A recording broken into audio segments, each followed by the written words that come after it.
నమస్తే తెలుగు ప్రజల గుండె చప్పుడు మన తెలుగు టీవీ స్పెయిన్ న్యూస్కి స్వాగతం.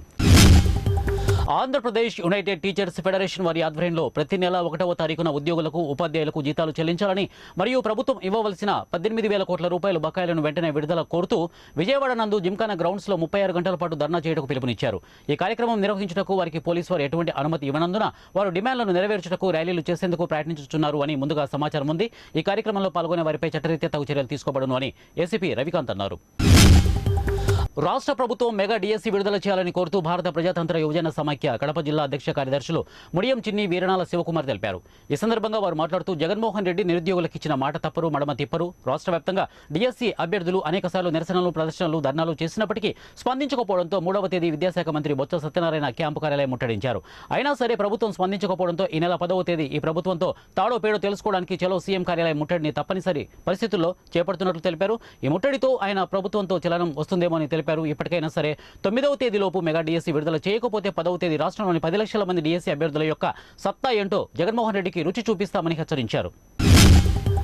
నియోజకవర్గంలోని వైసీపీ నాయకులు, కార్యకర్తల సమిష్టి కృషితోనే ఎమ్మెల్యే ఎర్రకోట చెన్నకేశవ రెడ్డి సూచించిన సీఎం జగన్మోహన్ రెడ్డి నియమించిన ఎమ్మిగనూరు నియోజకవర్గ వైసీపీ ఇన్ఛార్జ్ మాచాని వెంకటేష్ను ఎమ్మెల్యే అభ్యర్థిగా గెలిపించుకుంటామని కర్నూలు జిల్లా ఎమ్మిగనూరు పట్టణంలో మండల పరిషత్ కార్యాలయంలో సోమవారం నియోజకవర్గ వైసీపీ నాయకులు, కార్యకర్తలతో కలిసి ఏర్పాటు చేసిన మీడియా సమావేశంలో నియోజకవర్గ సీనియర్ నాయకులు ఎర్రకోట జగన్మోహన్ రెడ్డి పేర్కొన్నారు. ఈ సందర్భంగా వారు మాట్లాడుతూ ఎమ్మెల్యేగా అవకాశం కల్పించలేనందుకు ఎమ్మెల్యే తనయుడు అలిగాడని, అందరూ సర్పంచులు, ఎంపీటీసీలు, నాయకులు, కార్యకర్తలు మూకుమ్మడి రాజీనామాకు సిద్ధపడినట్లు రకరకాల కథనాలు ఎలక్ట్రానిక్ ప్రింట్ మీడియాలో వస్తున్నాయని, అవన్నీ అవాస్తవమని వారన్నారు.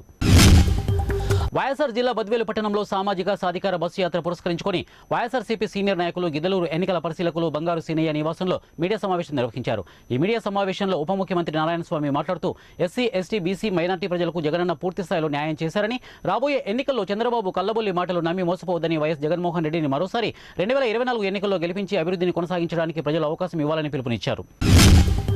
కర్నూలు జిల్లా మంత్రాలయం నియోజకవర్గం ఎరిగేరి గ్రామంలో గతంలో పట్టా పొందిన లబ్ధిదారులు ఈ అవకాశాన్ని సద్వినియోగం చేసుకోవాలి. కౌతాల మండల కేంద్రమైన తహసీల్దార్ కార్యాలయంలో విలేకరుల సమావేశంలో ఇన్ఛార్జి తహసీల్దార్ రామేశ్వరరెడ్డి మాట్లాడుతూ మండల పరిధిలో ఎరిగేరి గ్రామంలో హౌస్ లేఅవుట్ 253 సర్వే నెంబర్లలో పట్టా పొందిన లబ్ధిదారులు ఎటువంటి హద్దులు లేవని, అన్యాక్రాంతులు జరుగుతున్నాయని అభియోగంపై హైకోర్టును ఆశ్రమించారు. ఇక 253 సర్వే నెంబర్లో ముళ్లకంపలను తొలగించి కొత్తగా హౌస్ సైడ్ లేఅవుట్ వేయడం జరిగిందని తెలిపారు. ఈ సందర్భంగా ఎరిగేరి గ్రామంలో గతంలో పట్టా పొందిన లబ్ధిదారులు వారి యొక్క గతంలో మంజూరు చేసిన పట్టా, ఆధార్ కార్డు, రేషన్ కార్డు, ఫోటోలు తహసీల్దార్ కార్యాలయంలో అధికారులకు సంప్రదించి ఈ అవకాశాన్ని సద్వినియోగం చేసుకోవాలని వారు కోరారు.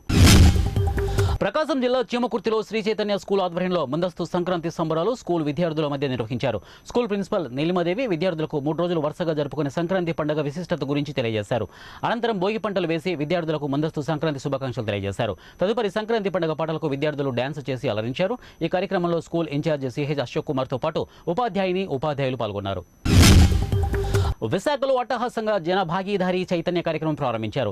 సమైక్యత భావాన్ని చాటుతూ విశాఖ నగరంలో అట్టహాసంగా జన భాగీదారీ చైతన్య కార్యక్రమం ప్రారంభమైంది. ముందుగా ఎల్ఐసి భవనం సమీపంలోని అంబేద్కర్ జంక్షన్ వద్ద డాక్టర్ బిఆర్ అంబేద్కర్ విగ్రహానికి విశాఖ జిల్లా జాయింట్ కలెక్టర్ కెఎస్ విశ్వనాథన్ పూలమాలలు వేసి ఘనంగా నివాళులర్పించారు. అనంతరం జన భాగీదారీ చైతన్య మారథాన్ ర్యాలీని విశ్వనాథన్ జెండా ఊపి ప్రారంభించారు. అంబేద్కర్ జంక్షన్ నుంచి రామ్నగర్ జంక్షన్, ఆసియాలం మెట్ట, రామటాకీస్ మీదుగా అంబేద్కర్ భవన్ వరకు ర్యాలీ కొనసాగింది. ఈ ర్యాలీలో అధికారులు, ప్రజా సంఘాల నాయకులు, విద్యార్థులు స్వచ్ఛందంగా పాల్గొన్నారు. ఉద్యోగ సాధన కోసం పోటీ పడుతున్న వారికి గ్రూప్స్ స్టడీ మెటీరియల్ని ధీరా ఫౌండేషన్ అధినేత డాక్టర్ బొత్స సందీప్ పంపిణీ చేశారు. గ్రామీణ ప్రాంతాల నుంచి జిల్లా కేంద్రంలో ఉంటూ పోటీ పరీక్షల కోసం అధ్యయనం చేస్తున్న వారికి ఉపయోగార్థం ఈ మెటీరియల్ని అందజేశారు. విజయనగరం జిల్లా కేంద్ర గ్రంథాలయంలో ఈ కార్యక్రమం సందర్భంగా అభ్యర్థులతో మాట్లాడారు. వారు పడుతున్న ఇబ్బందులను అడిగి తెలుసుకున్నారు. అందరి కోసమే స్టడీ మెటీరియల్ని నిపుణులతో రూపొందించడం జరిగిందని వారన్నారు. 55 సెట్లను జిల్లా కేంద్ర గ్రంథాలయంలో ఉంచుతున్నామని చెప్పారు. అలానే జిల్లా వ్యాప్తంగా 41 గ్రంథాలయాలకు వీటిని పంపిణీ చేస్తున్నట్లు చెప్పారు. వీటిని వినియోగించుకుని గ్రూప్స్లో ఉత్తీర్ణులు కావాలని ఆకాంక్షను వ్యక్తం చేశారు. గ్రూప్స్కి ప్రిపేర్ అవుతున్న వారి కోరిక మేరకు మూల్యాంకనం చేసే అధ్యాపకులతో చర్చించి నెలకు ఒకసారి గానీ, వారానికి ఒకసారి గానీ మాక్ టెస్టులు పెట్టేందుకు ప్రయత్నిస్తామని చెప్పారు. ప్రాంతం అభివృద్ధి చెందాలంటే అన్ని రంగాలలోనూ పోటీ పడేటట్లు యువతరం ముందుకు రావాలని వారన్నారు.